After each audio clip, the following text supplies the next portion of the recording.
Welcome back to your Life Handbook. In this video, we are going to talk about one of the most misunderstood documents casino players use at tax time, the casino win/loss statement. It can be helpful, but it is not a magic shield. If you rely only on that statement, you may be missing information your tax preparer needs, and you may not have enough support if your gambling losses are questioned. The biggest mistake I see with casino players is assuming the win/loss statement solves the whole tax problem.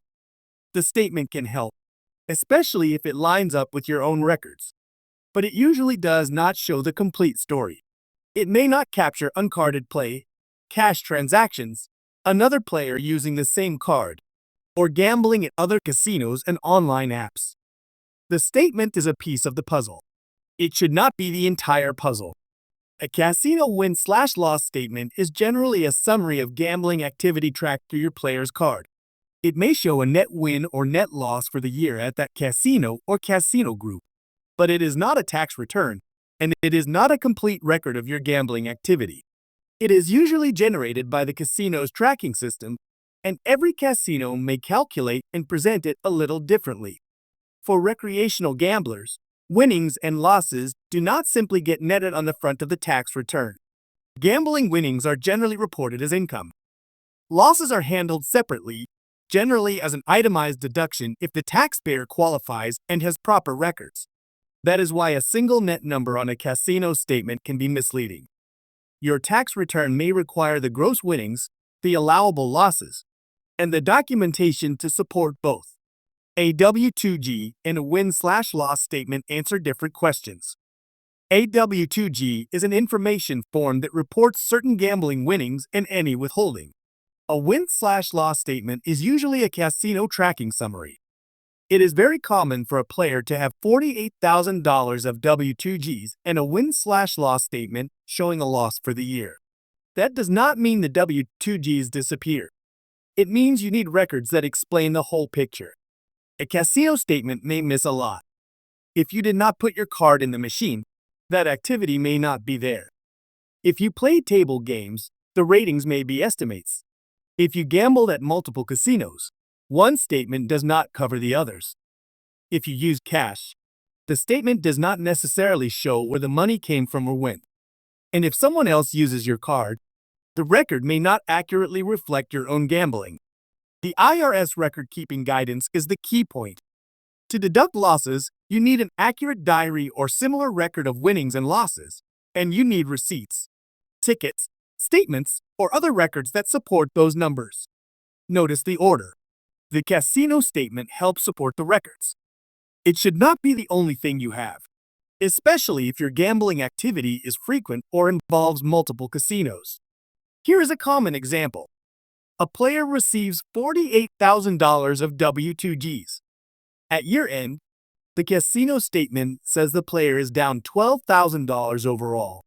In real life, the player may truly have lost money. But for tax reporting, the preparer needs to understand the gross winnings, the losses, and the documentation. A one-line net loss does not necessarily explain every gambling session or prove every dollar of loss. Here is the opposite trap. Some players think that if they did not get a W-2G, there is nothing to report. That is not the rule. W-2Gs are only issued for certain reportable gambling winnings. A person can have winning sessions, lottery winnings, sports betting gains, or table game gains without a W-2G. The responsibility to report gambling winnings does not depend entirely on whether a form arrived in the mail. Starting with tax years beginning after 2025, the gambling loss deduction rules become even tougher. The code now limits wagering loss deductions to 90% of losses, and still only up to gambling gains. So if someone has $60,000 of winnings and $60,000 of losses, the allowable loss deduction may be only $54,000, leaving $6,000 of taxable gambling income. This makes accurate records even more important. The win/loss statement is not useless. It can be very helpful. It can confirm tracked casino activity, help identify missing W-2Gs, and help compare casino records to your own gambling log. If your own records are consistent with the statement, that can make the tax reporting more reasonable. The best approach is not either or. The best approach is the win/loss statement plus your own log, plus W-2Gs, plus receipts and supporting documents. A gambling log does not need to be fancy. It needs to be consistent. Track the date, the casino or app, the type of game, the session start and end, the money in, the money out, the net result, any W-2Gs received, and notes or receipts. A spreadsheet, notebook, or app can all work. The key is that the record is made close to the time of the gambling activity, not reconstructed from memory a year later. Memory fades quickly, especially if you gamble often. A session record tells the story of what happened that day. For example, if you started a casino trip with $2,000 and ended with $1,350, the session result is a $650 loss. That type of record is much more useful than trying to remember at tax time whether you were ahead or behind. The time to organize this is not the night before your tax appointment. In January, request your win/loss statements from every casino where you played. Download online sportsbook and casino histories. Match W-2Gs to your records. Compare your log to bank withdrawals, ATM receipts, markers, and cash-out vouchers. If something does not make sense, you want time to fix it before your return is prepared. W-2Gs are important because the IRS usually receives a copy. If your tax return leaves one out, you may receive a notice later. Check your casino portals and your mail. Compare the W-2Gs to your gambling log.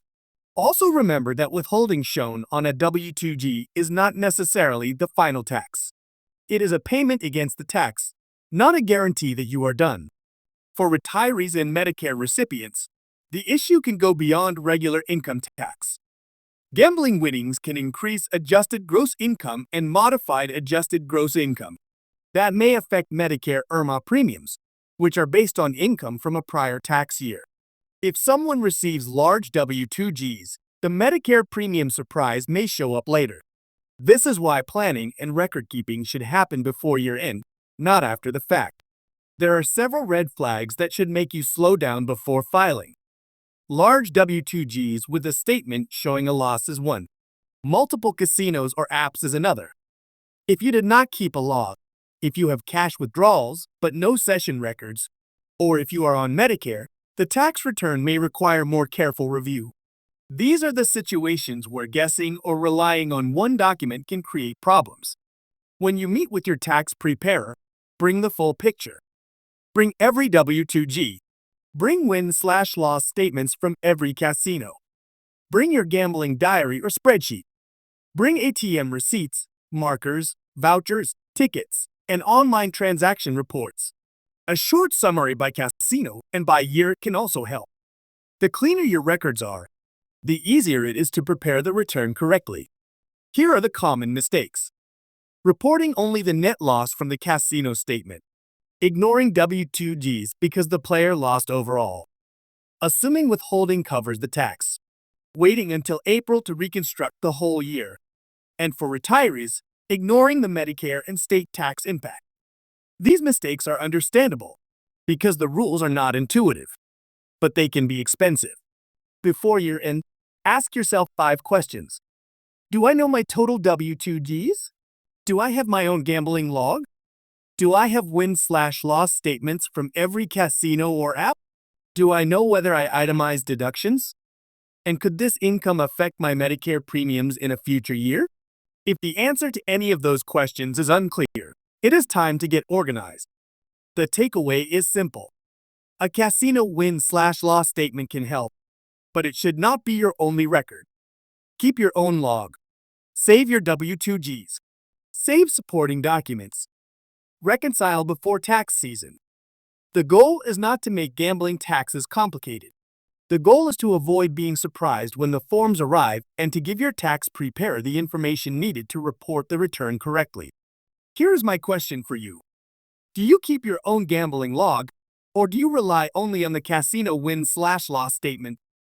Leave a comment below, because I would like to hear how casino players handle this. If this video helped you, please like it, subscribe to your Life Handbook, and share it with someone who gambles or receives W-2Gs.